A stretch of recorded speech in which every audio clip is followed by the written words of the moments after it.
And having gone through the process before, I respect the work and the diligence that you have to perform. I'm going to try to pretty quickly go through some items that I think are important about some of the accomplishments that I believe I was an active participant in as a commissioner. And I want you to know that after your recommendation last time, I have tried in my most earnest way to perform the responsibility of commissioner, to give the time necessary to be a supportive commissioner to our world-class department, and I feel very strongly we have a world-class department, as well as be a strong voice and interface with constituents that are important to, I know, to many of you, and certainly important to the department. And I've taken that oath very seriously, and have enjoyed every moment of it. When I came on the commission, some of you asked questions about some of these items, so I brought with me some of those questions that you asked as a new commissioner. But one of the most important things, and I think you are all aware of this, is the department is the manager of over 800 species in this state. It is an expensive proposition to be able to effectively do that. And without general fund money, it's a really difficult thing to achieve. And so we were able, one of the things I tried to bring to the department from a commission oversight policy perspective is to think in new ways to drive revenue that I would call our discretionary revenues, letting customers decide whether they wanted to invest or not forced to by just increasing application fees or license fees or tag fees, but what product lines and services can the department provide that give people a discretionary decision to help fund wildlife management of over 800 species. And to do that in a state, by the way, that most people don't realize is the second most urbanized state in the country. Only Rhode Island is more urbanized than Arizona, which means you're operating in a kind of a non-traditional business, a traditional business in a non-traditional marketplace. And so we immediately went to work on things called license simplification, and I know many of you are aware of that. How do we simplify our licenses, offer more valuable packages that our constituents would be glad to purchase? And we went through that process, got legislative approval, and have implemented it. And I'm glad to say in the last 2 years, the department has had record revenues. A lot of it has to do with license simplification. I got asked a question about sport fishing and a commitment to sport fishing. We've invested $3.2 million in renovating our own hatcheries. We, quite frankly, got into hand-to-hand combat with the U.S. Fish and Wildlife Service over attempting to shut down trout production at Willow Springs, and involved our federal delegation to keep that open. We've established the Trout Challenge. We're working on Roosevelt to fix that fishery, to offer more sport fishing opportunities. The online draw, as many of you know, had a lot of issues with it, and many of them were not the department's fault, but the constituents didn't know that. They were going through the state's system to manage the online draw, and the system is not set up as a 365, 7-day-a-week business system. So we pushed the department to move that system in-house and actually write proprietary software to run the online system. That has transformed that system, and now, quite frankly, the department has a product that it can lease to other states, and they are currently working on that, and that was an important aspect. One of you asked me a question about veterans, and we've done several things with veterans. Tag transfer for wounded warriors, in-state licenses immediately for our current servicemen and women, along now with their spouses. We looked at Camp Navajo, which was not fulfilling its mission of allowing for a broader veteran participation in its hunts, and worked with them to establish a much more organized veteran and military preference system for hunts there. I'm very proud of that. Landowner relations, huge issue. When I first got on the commission, the Big Bow, the Boquillas Ranch, I was approached by the lessee who told me, I'm going to shut the Big Bow down for access. The department, and along with several of us commissioners, went to work on that, and I'm proud to say we have an agreement with the Big Bow. We also have 8 new other ranches who have entered landowner agreements to expand access and opportunity for hunters. We've opened 2 new shooting ranges during the last 5 years and expanded opportunities at the mothership here at Ben Avery. I was happy to participate I've been the commission's legislative commissioner in pursuing legislation that had to do with a compensation fund, a real and viable compensation fund, and we're not there yet, but a real compensation fund related to wolf reintroduction. That was something that people came to me about and were very concerned about, that there really wasn't a true compensation fund. I'm very proud of that. We worked with the department. As you all know, travel management has been very confusing for the public. One forest you can camp 300 feet off the road, another forest you can camp 30. One you can retrieve a deer, but you can't an elk, or you can an elk and not a deer. Working with the department, we've been a very loud and clear messenger to our federal partners that confusion is unacceptable, and we are not going to participate in enforcement of these kinds of rules that stop people from having access, and that science should be the basis of closing roads and for the basis for logical transportation decisions on our forests. We've been very aggressive in that. We've established a very strong relationship with the Attorney General's office in the Federalism Unit, pursuing issues of states' authorities. At the end of the day, state agencies spend over $5 billion on managing wildlife across our country. The federal government spends $1 billion.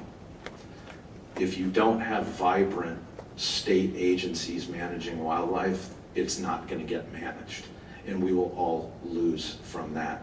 And so we've pursued a multi-pronged strategy of legal, congressional, state legislative, public outreach on some of these critical federal interface issues like bison, like burros, like the Endangered Species Act, where we have to ensure that the state is a strong participant, partner, and has a fundamental role in the management of our wildlife. And I'm very proud of that. State employees, we had entry-level officers in this department who qualified for food stamps. That was not, in my opinion, as a commissioner, an acceptable thing, and doesn't build a great workforce for the future. It's much more hard to recruit people. We expect these people to be scientists and law enforcement officers. That's a tough row to hoe when you're going to have a paycheck that sometimes, in people's individual cases, qualifies them for food stamps. We worked through our internal budget and then working with the legislature to get the approval and the ability to raise our starting pay so that we could move people back more into we're not there yet, but much closer to the norm for their profession. And I'm very proud of having worked on that. We've also instituted a Conserve and Protect campaign. Many people in Arizona, because we're so urbanized, didn't fully understand the role that Game and Fish plays in the management of all wildlife, game and non-game, all of God's creatures that this department is responsible to manage. And we've engaged in a conversation with people about that so that they can understand the importance of this department, and whether they're a hunter, angler, or not, whether they prefer to watch birds, whether they prefer to roam the forest and look at wildlife, that they have a reason to participate and invest in this department and its unique role and mission. And that campaign has raised public awareness 20 points in 1 year among Arizonans who recognize who manages their wildlife. And that I'm also very, very proud of. I also took one of your questions I was asked about interfacing with the department, a commitment of time. So you know I take that seriously, and I have met with every branch in this department at least twice, and most of them 3 times.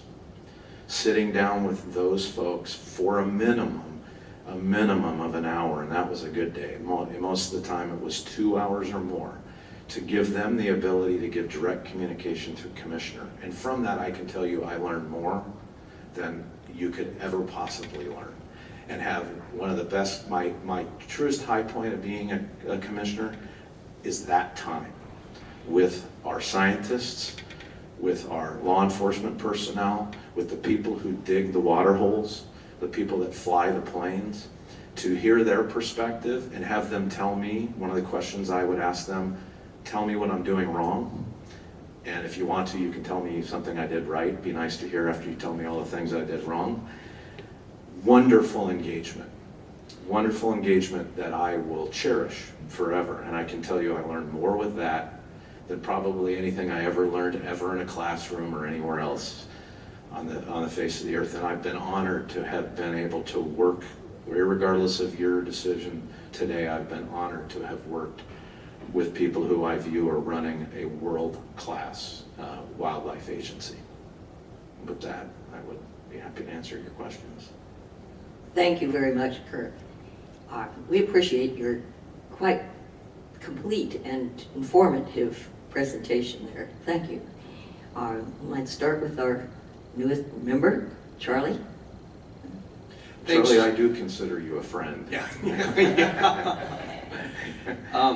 Thanks, Kurt. I think the first question I'd like to pose for you, one issue I hear about frequently from wildlife groups and fellow hunters is the balance between hunter opportunity and the quality of hunts that are offered each year for all 10 of our big game animals, while still budgeting for the department's need for tag and license revenues. Do you feel any changes should be made in the future in hunt structures that might offer more of a limited number of high-quality hunts rather than issuing a large amount of tags with lower hunt success and younger age class harvest results? Great question, and you're right. I get pinged on with that question all the time. Let me answer it in 2 ways. One is, when I first came on the commission, we had just gone through before I was on the commission, as you know, fairly controversial legislation that had in many ways divided the hunting community. And it was a lot, as we all know, sometimes misinformation and people taking positions and looking at people across that had a different viewpoint as being wrong and all that. And I remember being struck by that, because you think of all of us sometimes as hunters or anglers as being somewhat homogeneous, and we're not. And there are different viewpoints about what the experience is, and what that stuck with me. One was I wanted to go to work on helping re-bridge people that had been divided on a single issue, and I personally spent a lot of time on that and interacted with both affiliated and non-affiliated sportsmen, and we all know there's a huge segment of non-affiliated sportsmen. Sometimes the non-affiliated sportsmen, when you talk about quality, they view that as a buzzword to mean certain people are going to be able to go and I'm going to have less of a chance to go, and what does that mean? At the same time, there is pressure I acknowledge there is pressure to create revenue for the department, and that's why I have been and anyone in this building you ask will say they're probably sick and tired of me talking about it, creating discretionary revenue sources that reduce pressure on licenses and tags, so that you can look at and institute potentially a broad array of alternatives. We have discussions about primitive versus non-primitive. We have discussions about quality versus quantity. We have discussions about hunting days, right? We've added days whenever we could in units because of we figured out no biological impact, but huge economic impact for our rural communities. And so every time we could add days, we could, but some people would say, oh, that's gonna hurt the experience.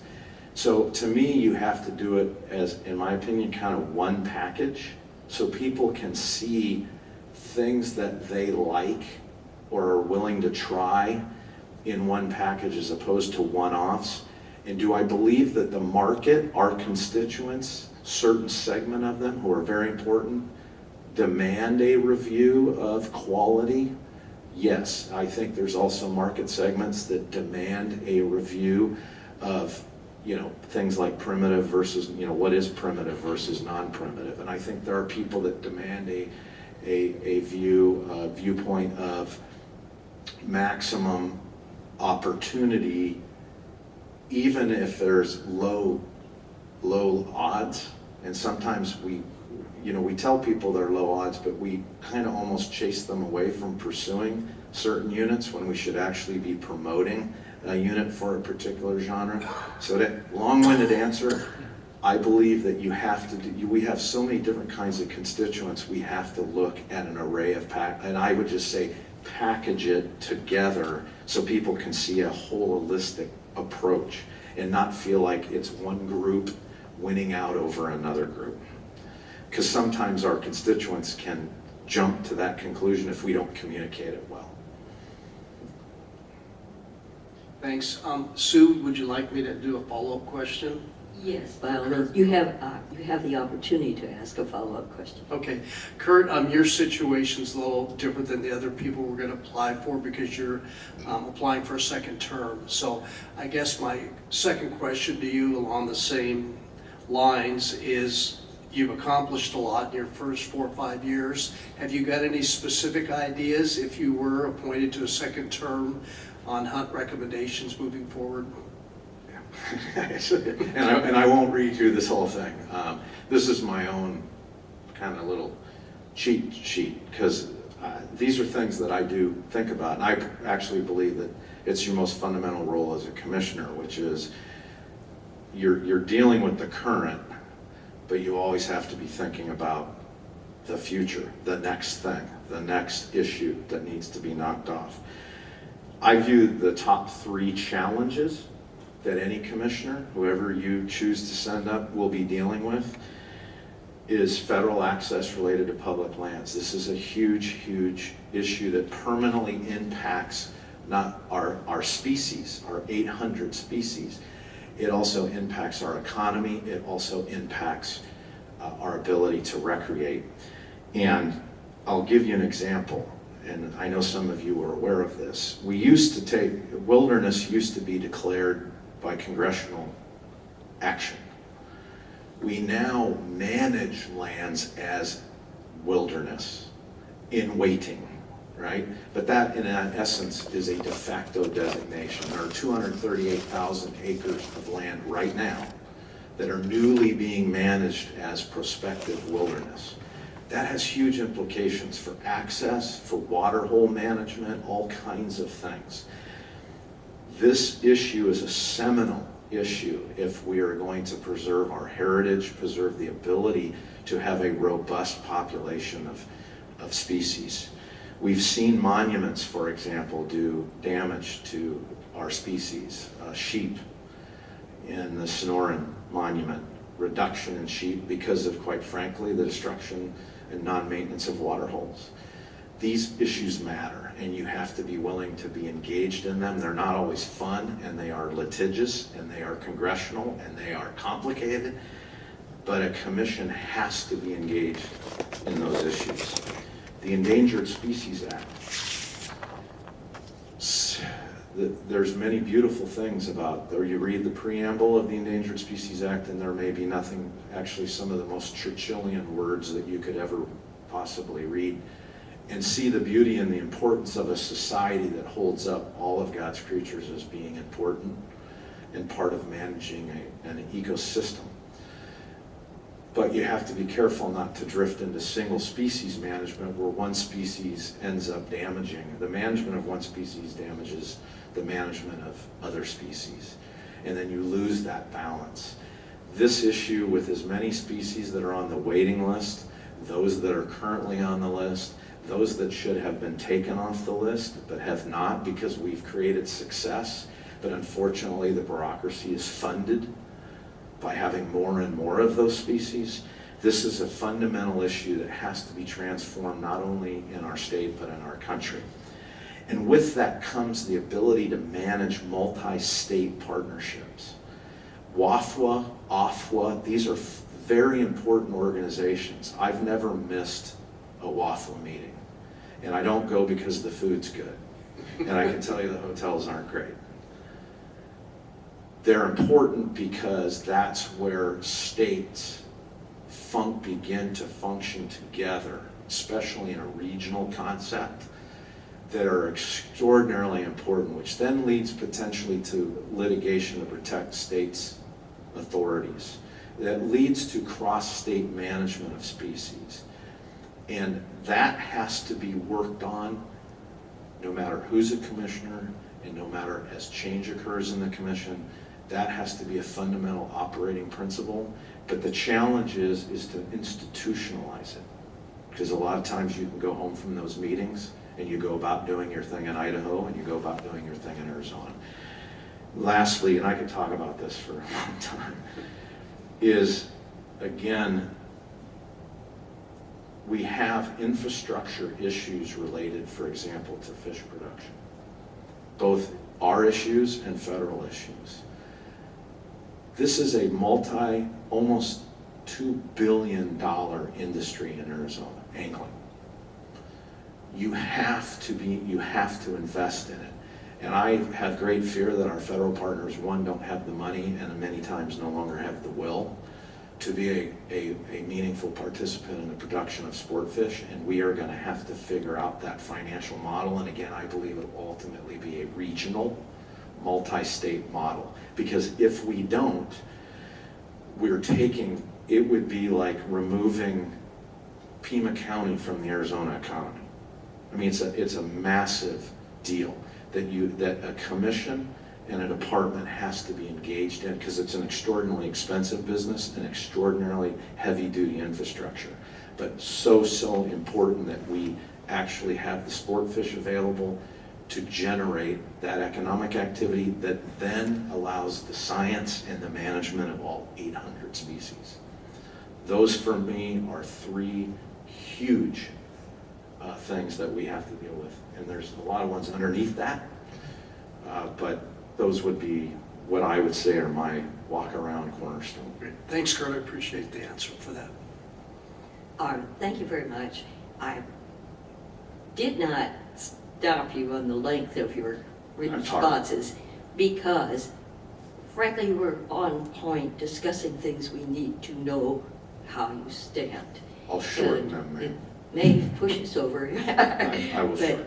they're good questions and relevant answers, and I hate to be cutting people off. No. So we'll proceed. We will respect the fact that it may take more than a minute or two to answer questions. Hayes, would you like to proceed? Thank you, Madam Chairman, and good morning again, Kurt.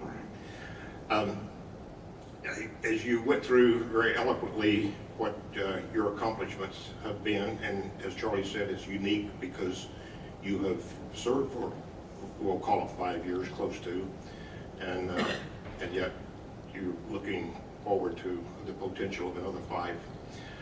So that puts you in a different position.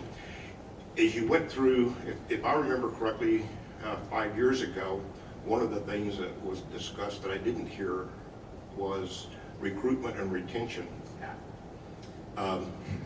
And to me, that's one of the real cornerstones of what this department and commission are about. Just as one example, and I'm speaking very personal now, you spoke about discretionary income, and then we have the Scholastic Clay Target Program. You knew it was coming, huh? I did, and I actually, And because I heard that loud and clear. there's two parts to that. I won't do a Rusty Bauer. Every time I appeared before Rusty Bauer, he would preempt by saying, my questions my wife says my questions are longer than the answers, and I always respond, well, I agree with your wife. So I won't do the Rusty Bauer, but I do, if you'll relate discretionary income, i.e. Indian gaming funds that are now about $100 million since that was enacted, and the virtually defunding the clay target program.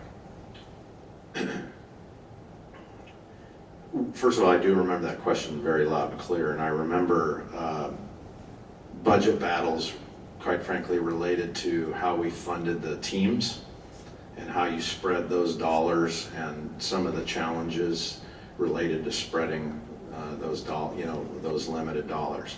And you're absolutely right, it has a de facto direct connection to a more global recruitment and retention strategy. I will honestly tell you that one is I think we also add to that re-recruitment is a fundamental piece of that. Recruitment of new folks, the retention of those folks, but we've also had folks that have checked out, and how do we re-engage them? And then there's also this other group of folks that has a stake in the management of wildlife that we've been looking for ways to also have them help fund the management of wildlife. And that's people call them the non-consumptive user. I hate that term. People that choose not to carry a gun or a bow or a fishing pole, but they are engaged in the management and the interest and the love of our species. All of those are individual targets. All of those have, quite frankly, individual messaging that has to occur. And that age of communication is transforming, as everybody knows here. We elected last night a president who understood Twitter, and quite frankly, and used that as a very effective device. Working with our department, that's been where we've been pushing. Are we there yet as far as the use of social and digital media, which is then a communication device to those that need to be recruited, those that need to be retained, and those that need to be re-recruited? Then funding that at a level that's appropriate. In my opinion, this is one opinion, and I can tell you've had this conversation in budget meetings, is taking a piece of new revenue that you generate from discretionary revenue sources that you've convinced people to now engage the department with, and reinvesting that in exactly what you're saying. And it's disparate in our budget, and it needs to have its own line, so to speak, or a coalescence, in my opinion, in the budget. We've made some progress there, and sometimes the way the funds flow, it's hard to do, but on the second ledger, we could do that. Of where do we identify and take specific sources, as we do for like habitat, and invest that solely in what you are talking about. But I can tell you I believe I have been a strong advocate, for example, the Scholastic program. I remember your question, and I remember the first budget where we were dealing with cuts related to that. And if you're not growing your constituency base and all you're trying to do is keep it, that's not a forward progression. Thank you very much. This is a 4-hour Yeah, conversation, but I'll follow up later, but you touched on it, but I'm not sure that I'm clear on. okay. But it's okay. Well, I just want more direct spending identified directly with that have outcome measurements. If Thank you. that helps. On to Phil Townsend. Good morning, Kurt. Good morning. I have a list of questions, and you've answered many of them. In fact, almost all of them. Because I need to be consistent, I'm going to more and more. It seems like we're having conflicts with different federal agencies and our state agencies, and states' rights, and who actually is in charge of what issue. Many of those, and you've touched on some of those, are very important to the sportsmen and women of Arizona and the consumers of our wildlife, whether it be visual consumers, hunting, fishing, whatever. How do you see your role as the commissioner in working to resolve those issues? And maybe you could get a specific, since you are a sitting commissioner, specific on something you've done to help resolve one of those major issues. Okay. I'll give you one real quick example. A few years ago, the Forest Service actually put out, up in 3 forests, put out a public notice to hunters, said attention hunters, if your camp is vacant for 72 hours, we will come get it. That was a seminal moment because many hunters, as you know, have fly camps and that kind of thing, and the forest rule is 14 days. And a particular user was targeted in that application. We immediately went to the sheriffs.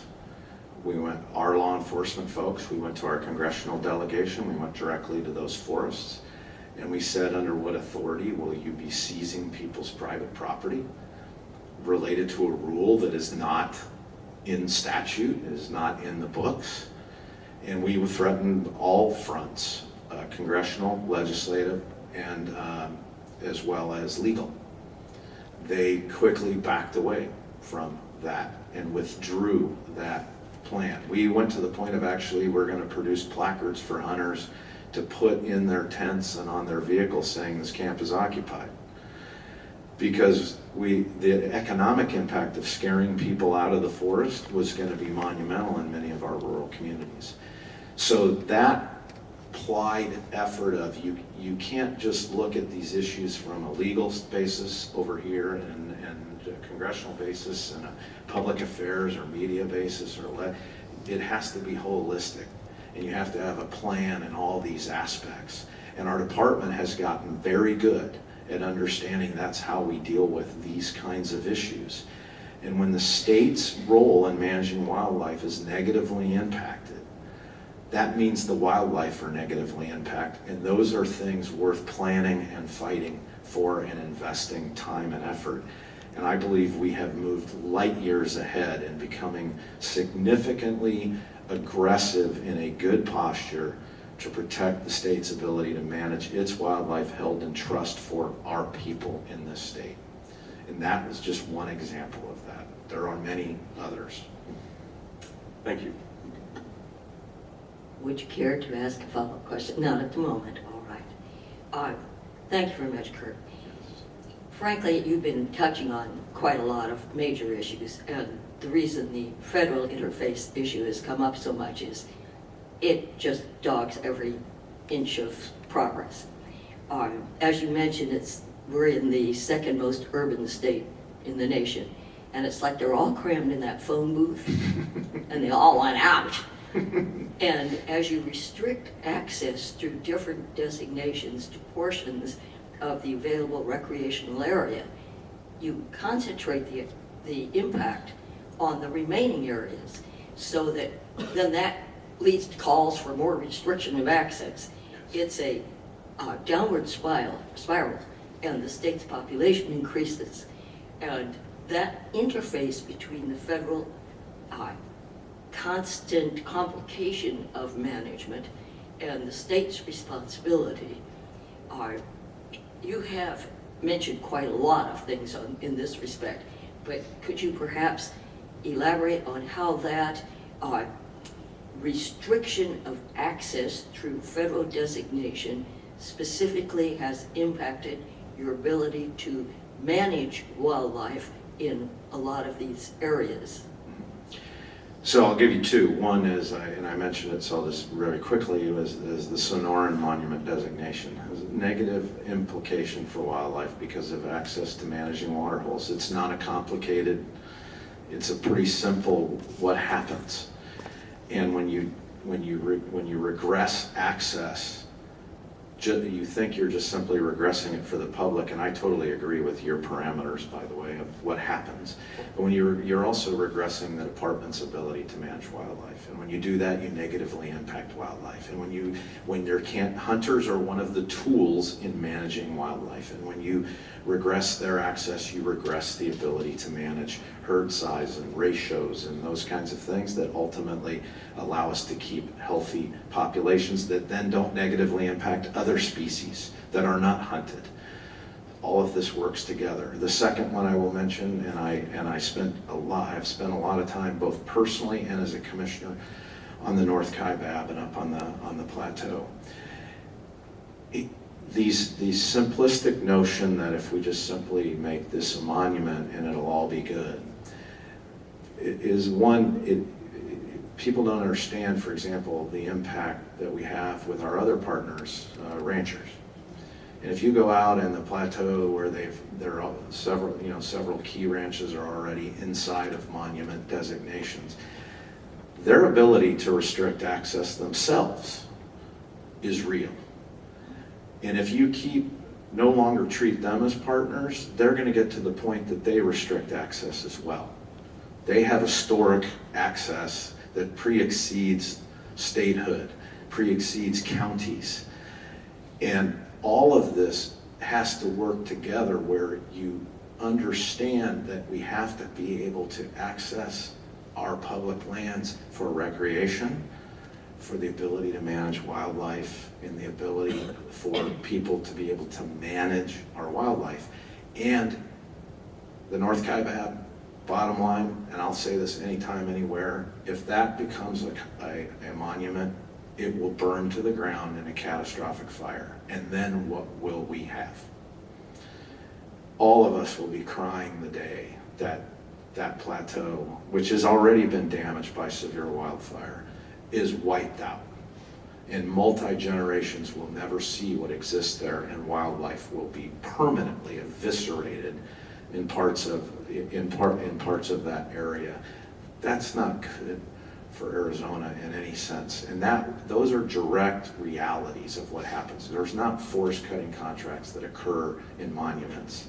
We can't get forest cutting contracts done in the forest. Can you imagine in a monument what will happen? And the commission has had very strong position on monuments that I'm very proud of, and has participated strongly in that debate. And I get a lot of, as the urban commissioner, I get a lot of people saying, what are you doing? And when you explain it to people, a lot of them say, okay, I can understand that rationale, but it sounds good on the surface, and it's a tough issue because of that. And education then becomes, and that's a responsibility of the commission to be as educational as possible and to speak out and take some bullets and arrows for doing it. I said what looks like protective action may wind up being damaging. Absolutely. Yes, and we have to, your role in the commission has been to address that subject. Can you elaborate a little bit on that? Well, again, we have taken everything from legal action. We have initiated legal action related to things like access. We have taken policy action where we have sent letters to our delegation, and we've gone and met with them. We've worked with other states. We have done educational campaigns to inform people that we interact with the department, constituents of all different kinds, about what our positions are. We've gone to the legislature to get resolutions through the legislature. One of your friends and good senators has been extraordinarily helpful in that. We call them postcards. We have worked to amend federal legislation with our delegation to impact positively the protection of what I would call the sanctity of the multi-use doctrine, which has served this nation very well for over 200 years. And that has always been the strategy, holistic, not just participate in one front of this battle, participate 4 and 5 throngs of this battle. And it is a battle. Thank you very much. I think you frankly have answered both of my questions, not just the follow-up. But at this point, we will offer the opportunity for a second question. We'll go through again. So, Charlie, if you would like to proceed. Sure, thanks, Sue. Kurt, in recent years, the population of wild burros and horses has skyrocketed in many areas around the state. Around this building, we're about in the middle of a burro pasture right here, much to the detriment of a sensitive riparian habitat and indigenous wildlife species. Do you think the commission and department can play an active role moving forward in urging the federal agencies and the BLM that are responsible for their management to comply with the population targets that have been set? Yes, and I did go to Washington when I was chairman and met with Senator McCain and the BLM specifically for a meeting about exactly what you just asked. Out of that meeting came what I would call a baby step, where they agreed to a pilot program that it would, quite frankly, at its best, stem the increase. It will not reduce the population, but it was a baby step forward. We also articulated our concern that 60% of their budget is spent on the Burro program is spent in Washington, D.C., or I didn't see any burros when I was back there, and not on the ground.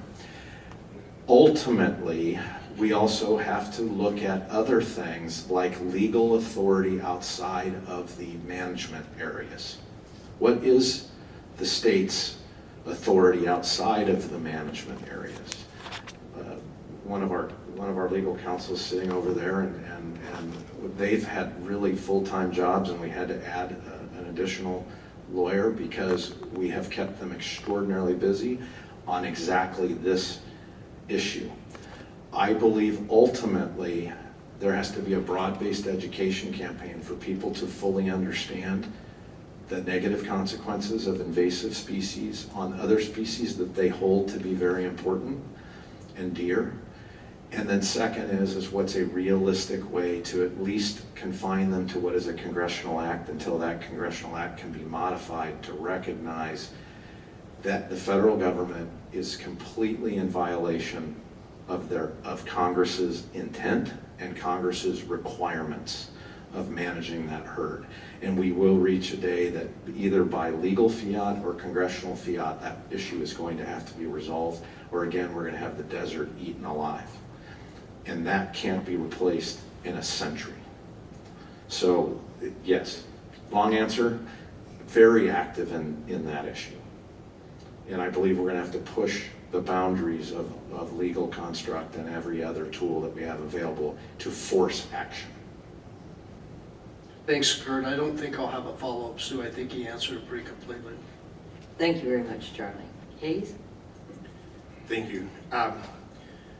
Kurt, this governor has certainly articulated to me that he has expectations of all of his departments to be effect-oriented and results-oriented. Approximately, 5 years ago, 2010, just before you came into the commission, our herds of elk, deer, antelope, etc., were significantly down. Over the last 5 years, what results have you been able to see in increasing those, and not necessarily hunt opportunities, because that can just be done by permit, but I mean hunt opportunities where there actually are more species on the ground? It's mixed. There, as you probably can guess, and there are a lot of factors in that, everything from weather patterns, everything from access, everything from use, all of those things. There's a mixed report card on that. There are factors, as you know, that we can control, and there's factors that we cannot control or have to, manage for their impacts. I think you also know that we tend to, we have to be, if we're cautious, we tend to also though be behind, because our data is the next year's data is the next year's data. And so sometimes you don't see the surge, like last night, a lot of people didn't see the surge. The same thing occurs in the management of wildlife. There are mixed returns on that. Where I do believe we made a fundamental and very important change, and credit to the department, not any commissioner for this, but the commission fully supportive.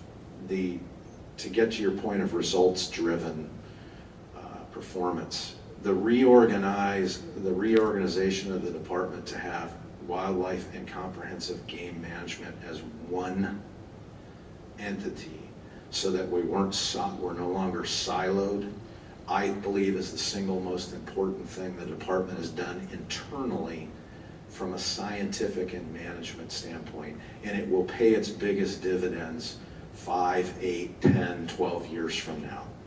Because you have cross sections of the department managing overall wildlife, including game, and a comprehensive game management plan that you can actually measure will be fully instituted, and they are just in the throes of that. And again, I think we will see the benefit of that 5 and 8 and 10 years from now. Extraordinarily important move, and I was very, very supportive of that. And I've always pushed that concept because I've always had a fear of single species management actually having a damaging consequence on the ability to help create more healthy populations, both of huntable and non-huntable wildlife. Just to help me a little bit, I understand what you mean about the mixed bag and the weather conditions and the control and not control. But do you see a positive trend since you've been on the commission? Yes. Overall, yes. Are there areas? No. Yes. And yes to that, no. Gould's turkeys, okay, huge success story.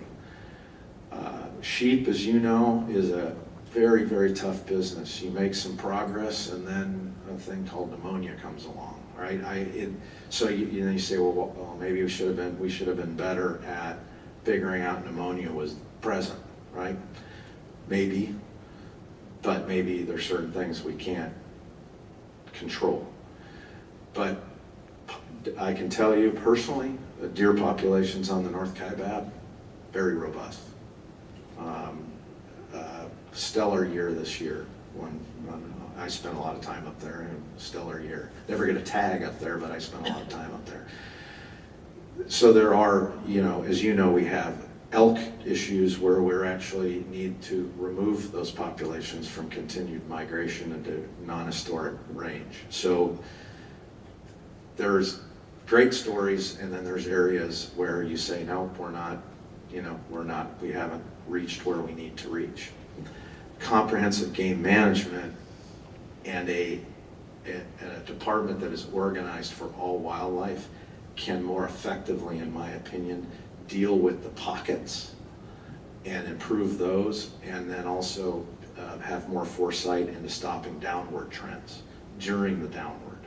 Thank you. Thank you very much. Phil? Thank you. Commission terms are 5 years. You're asking for a second 5-year term, so you've already established some of this, but at the end of your term, what would you like your legacy to be? What is it you're going to be most proud about accomplishing as a commissioner?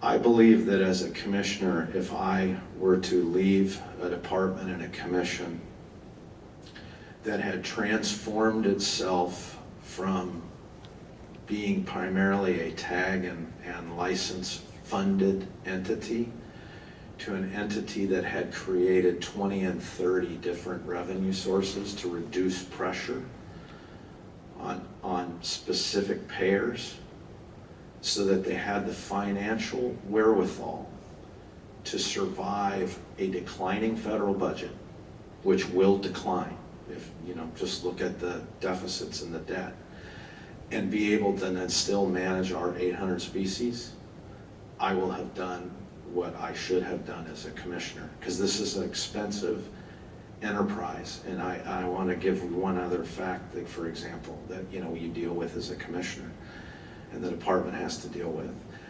Our officers are healthy. They live longer than a lot of people do, and so their retirements are extraordinarily expensive. 1 year alone, you see a $16 million pop in the pension. you have to deal with that. We have an agreement, we have a moral contract with these people to ensure that they get the retirement that they signed up for with, quite frankly, low pay. You have to have generated enough interest from people to be willing to fund wildlife, to preserve this body to be able to function 30 and 40 years out. You can't simply do it on the backs of license tag and application fees. It won't, the math does not work. Yet the demands on the agency will grow.